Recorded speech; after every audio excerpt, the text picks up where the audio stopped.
Hi, Kate, Sarah from The Upcoming. Lovely to meet you. So for people who don't know anything about The Aftermath, maybe you can briefly introduce to the film and your character's role within it.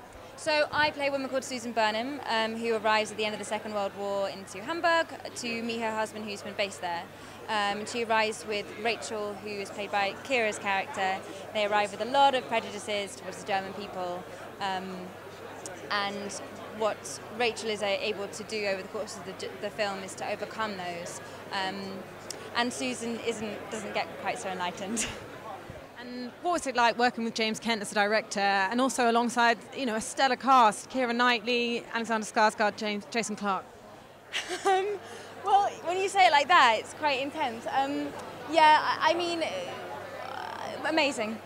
I got to work with Keira really more than anyone, and I was so lucky. She's so incredibly lovely and warm and so good at her job, and I really admire her, and I really enjoyed having our little feisty moments over cups of tea. It was great. Did you have any particular highlights on set, or something that was a real challenge? There was a moment where my character is selling off her. I actually think this scene is cut in the film. I don't know whether I can talk about it, but I will anyway. I had so much fun doing it. I'm in my house. I'm stealing items that do not belong to me and sending them home, and saying that they're just spoils of war. And Rachel arrives and we have tea again. But I just really enjoyed the cheek of this woman, that she thinks it's perfectly acceptable to do that.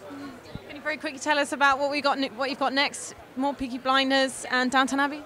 Yeah, so Peaky 5 we just finished. That's going to be out in September, and also Downton Abbey, the film, will be, I think, out in September. What's really exciting about the story is that we've seen the stories of the Second World War, but we haven't seen what happens in the aftermath of the event. What's happening is that you've got a city that is left completely devastated, and how does it go about recovering its infrastructure with when nothing is left. So politically it's really exciting, but also socially too, and of course there's this beautiful romance in between as well. We got to work in some of the most amazing locations. In fact, the day that it was the most cold, we were on an old train station, and what they do is just amazing. They completely revamp the place to make it look period. What's really exciting about working on those sets is it completely transforms the place. What's so exciting is it's a world that we don't get to see anymore, obviously.